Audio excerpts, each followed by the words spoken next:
Thank you, Wolfgang, for the introduction. I prepared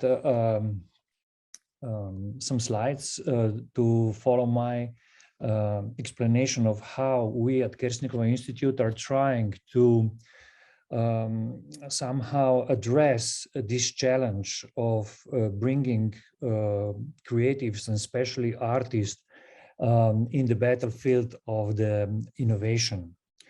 I was trained as an architect and at the beginning I was exhibiting my speculative architectures around in galleries, and this is how I met artwork, and somehow I became a curator, and I'm curating the program of contemporary investigative arts in Kapelica Gallery and at Kersnikova Institute since '95. So it's more than 25 years of showing, presenting and producing challenging artworks that are following, thematizing and sometimes even problematizing the connections of humans and machines.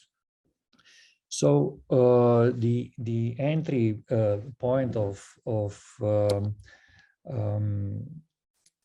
how the artist can come onto the field of innovation is that they are bringing a new way of seeing things, a different, unexpected, and sometimes unorthodox approach of seeing things. And here I'm using this quote that it's not really a quote, it's more an adaptation of a quote, but it still serves its purpose because it's very true. And this is sometimes the entry point also when we are approaching different kind of industries and also other players from the real sector. So we are talking about the innovation here, but we have to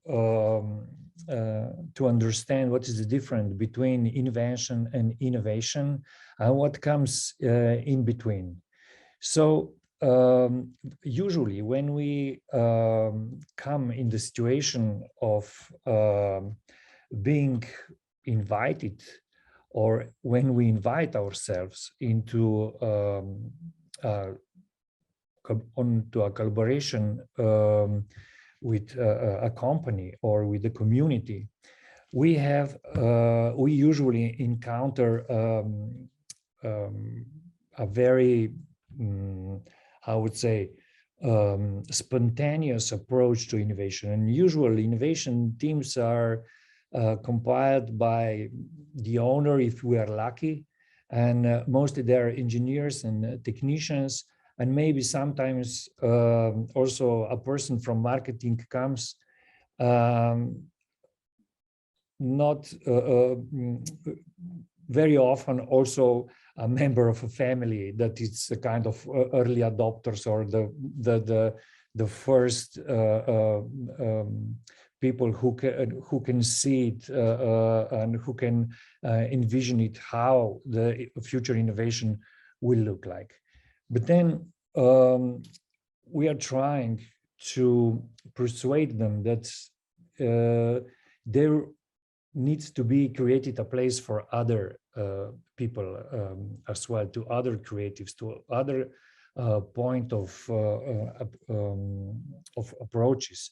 So we are usually showing this Krebs chart of creativity that was made by Neri Oxman from MIT, and which we somehow iterated it to show how artists and designers can be positioned in relation to engineers that are representing the technological part, and even scientists, and what is the benefit of bringing these people together.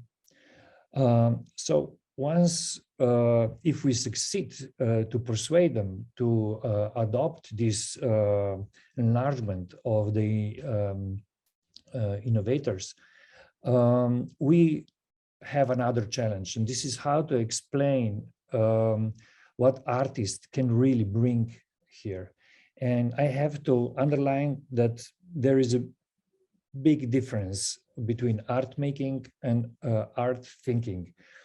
And what is actually happening when the artists are making their artwork, and what is happening, or what are the assets we need to have in order to understand what the artists are doing, how they are doing things, how they are approaching things, and what is the level of cognition that we need to unleash in order to understand what the artists are saying. And when we are talking about the artists, we are not talking about the painters or sculptors or theater players or so on, but mostly the artists that are thematizing various aspects of cohabitation between humans and machines, humans and different kind of technologies, being robotics,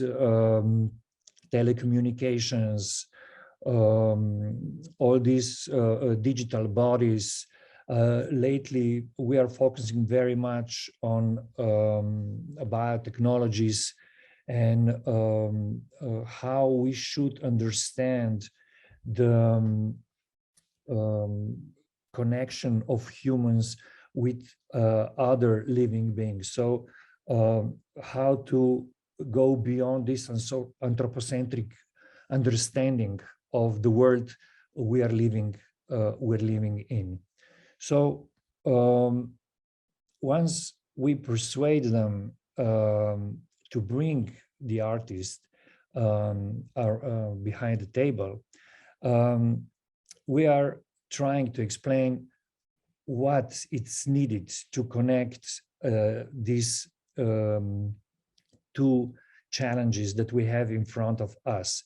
How to think invention that it's usually coming from the scientific investigation for the basic sciences, and how we can interpret these basic elements, these building blocks into something new.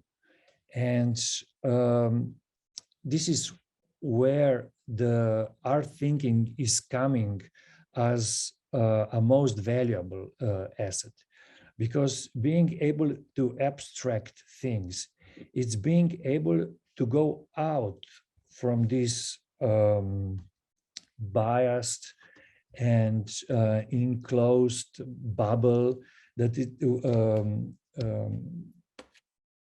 that it's usually coming from the company, that it's doing I know their products, and they know everything about it. They know the materials, they know the methodologies, they know their tools, they know their customers. So their approach is enclosed in this very particular deep knowledge, and we are trying to bring them out from this biased knowledge, and to bring them to be able to bring them out, we have to bring a different way of thinking. And abstraction is something that it's very difficult to employ once you have so different professionals behind the table. So in order to mitigate all these people, all these professionals, all these different knowledge that is in the room, we invented a person that we call it innovation catalyst, which is a person that should know how the artists are thinking, how designers are thinking, how engineers are approaching to problem solving, what is the usual expectations when we are talking to somebody that is a product developer or a service developer or simply a community that needs a social innovation.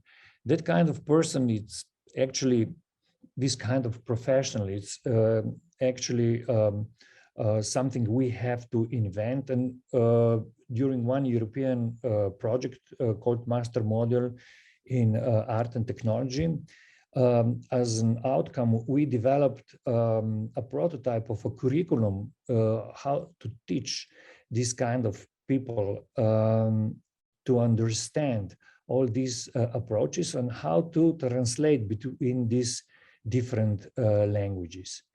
And difference between art thinking, with art making and art thinking, and this is the artistic, how the art works we are dealing with are usually looking like. No? So these are not paintings and like traditional form of art, but the artworks where the artists are very much informed about the technology they're using, being telecommunications, robotics, coding, biotechnologies, and recently also quantum biology and so coming back to this dichotomy between invention and innovation, this is where the abstractions come in that we're bringing with the artist and art thinking. This is actually the second name for the art thinking. Not entirely, because as we know, artists are not only thinking when they're doing their artworks, of course not. There is very much about the experience and as Marshall McLuhan said already in the 70s, we do experience much more than we understand. No? So it's the experience that it's very important here, and this is what the artists are bringing in when collaborating in these environments. So here is the Innovation Catalysts program and how the process of innovation it's running in the so-called challenge room or challenge lab that we are building it right now. Actually, we built it already, and right now we are developing an additional dialogue partner, which is a set of AI algorithms. So beside artists, designers, researchers, engineers, we have also integrated a cluster of AI algorithms that are totally visceral and without any ethical constraints, because when we are talking about the innovation, then we have to go like full Monty into it. This is how our challenge lab actually looks like. And this is a situation where we are trying to bring all the stakeholders that are included into the innovation team, and we're trying them to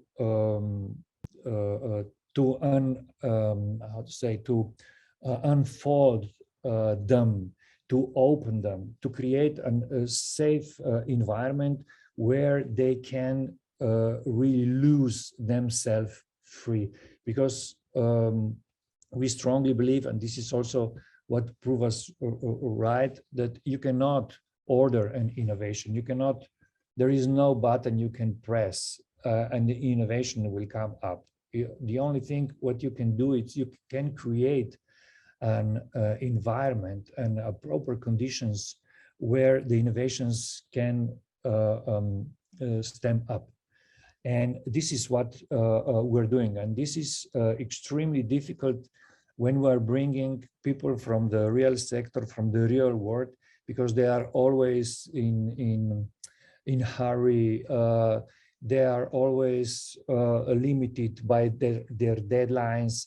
They are constantly reminding us that at the end of the month they have to come up with salaries and so on.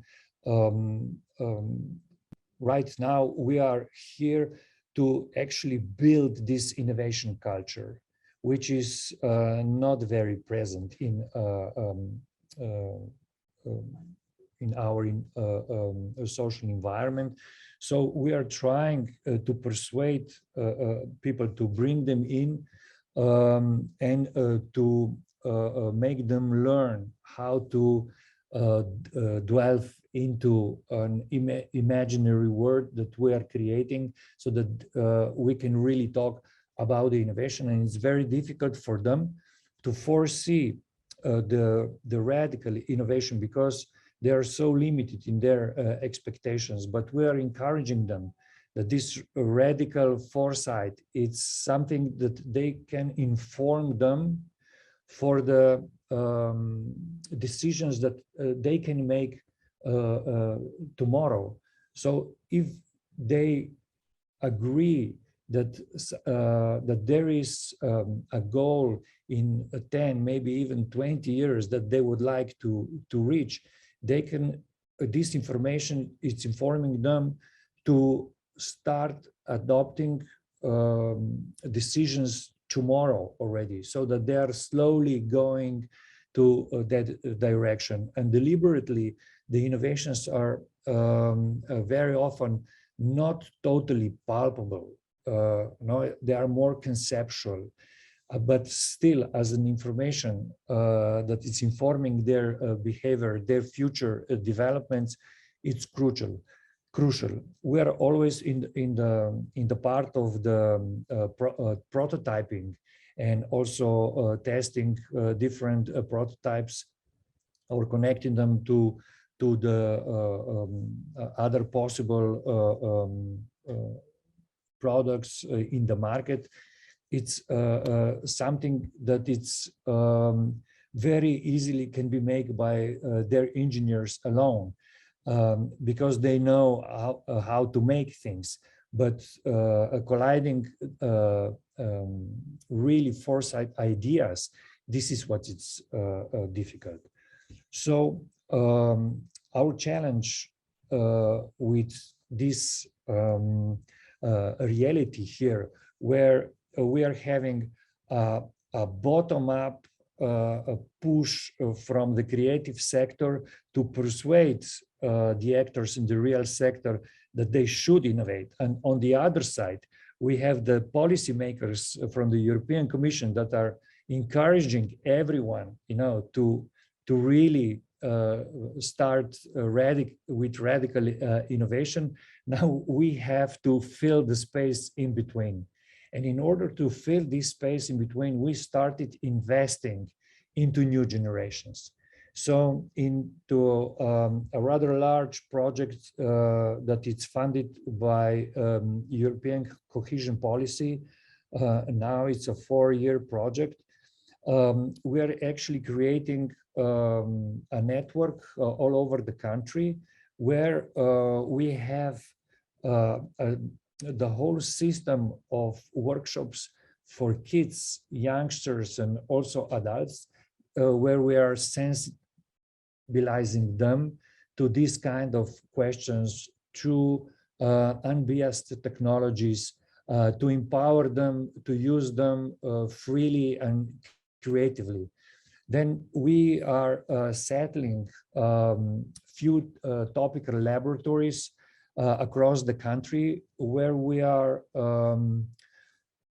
enabling artists for almost ideal way of doing their and developing their artworks, and pushing them really over the limit, so that they can inspire everyone, either those who are doing who are making the workshops, developing and executing the workshops, and even those in our challenge lab that it's called Praxa, where we are trying to bring all this new way of thinking supervisionary, sometimes even utopistic, but still informed with our experiences in dealing with these radical new technologies and upcoming technologies that artists are very keen to use.